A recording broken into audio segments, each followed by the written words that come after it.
Good idea, said Old Bear. I'll make us all a very special Christmas cake. And he set off toward the kitchen to get started. I know, said Rabbit, hopping aboard the wooden train. I could give everyone special rides to see the lights. Why don't you help me decorate the carriages, Duck? You could be the conductor. Little Bear scratched his head. Will you help me find a job, Bramwell? He asked, looking round the playroom for something helpful to do. And it was then that they both noticed the doll's house. Standing in a dark corner of the playroom, it had been completely forgotten. I think I have an idea, said Bramwell. Come on, Little Bear, we've got some work to do. First of all, we'd better see if we can find the sewing box.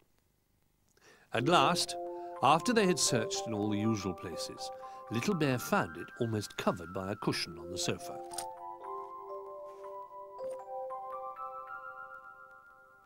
I thought it would be a wonderful surprise for the dolls if we decorated their house for them, explained Bramwell Brown, as he rummaged through the buttons and beads until he found what he was looking for.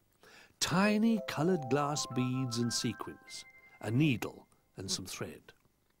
We can make fairy lights with these for the doll's house, he said. Oh, yes. We'll need a Christmas tree too, and I think I've seen just the thing, squeaked Little Bear, beginning to feel Christmassy at last. He slipped down from the sofa and rushed off.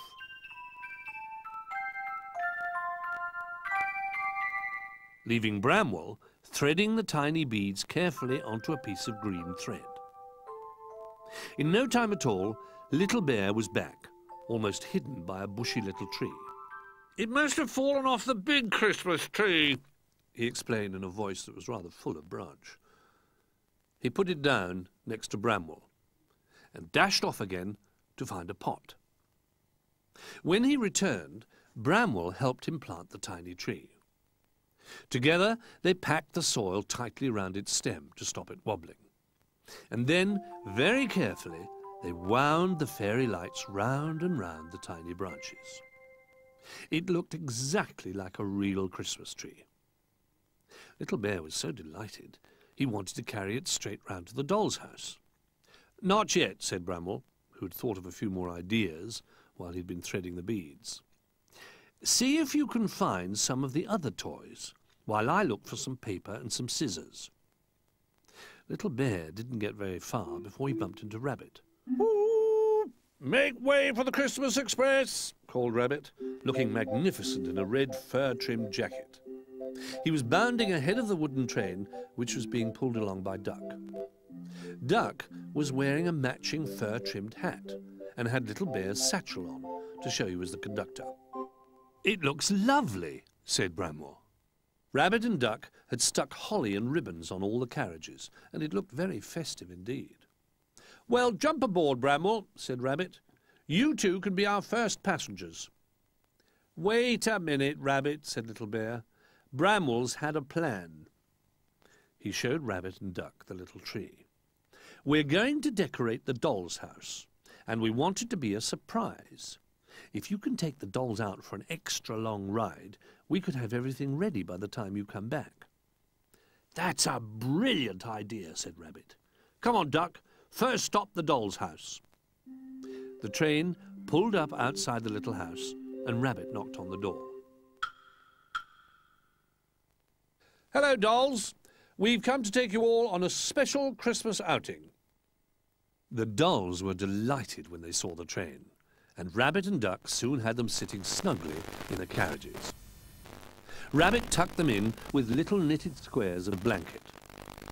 Then Duck pulled the train slowly forward, and the little procession set off in the direction of the Christmas tree. Meanwhile, Little Bear had found plenty of willing helpers, and as soon as the dolls were out of sight, they all set to work. They hadn't been able to find any holly small enough for the doll's house, so Little Bear had cut some holly leaf shapes out of green paper. Sailor had cut up some very thin strips of wrapping paper, and some of the toys were making doll's house-sized paper chains. Bramwell Brown had found all sorts of odds and ends, and was making a Christmas wreath for the front door. They worked very quickly indeed, and when they'd finished, everyone helped to carry the decorations over to the doll's house. Little Bear and Sailor were the smallest, so they went inside. They hung the paper chains so that they crisscrossed from one corner of the room to the other. Little Bear decorated the mirrors and the pictures with holly. And finally, they placed the Christmas tree in the corner of the room. Then Sailor and Little Bear came out and closed the front door. "It looks wonderful," said Bramwell. For the finishing touch, Bramwell stuck his Christmas wreath on the door. "Hello, everyone," said Old Bear. "I was wondering where you'd all got to. I decided I would make a cake for the dolls as well." In his paws was a tiny cake, covered in white icing with a red bow tied around it. "Would you mind giving it to them, Little Bear? I'm afraid I'm too big to get through the front door." "I think you should give it to them yourself," said Little Bear. "Here they are now." Duck pulled the train to a halt just outside the doll's house. "Back just in time for tea, by the look of it," said Rabbit. "Come on, dolls, this way," said Bramwell Brown, helping them out of the train. The dolls could hardly believe their eyes as they stepped into their house. "It looks beautiful, just like a real home at Christmas," said one of the dolls. Another one rushed off and returned with all the doll-sized socks she could find. We'll have to have bare feet until Christmas Day," she laughed.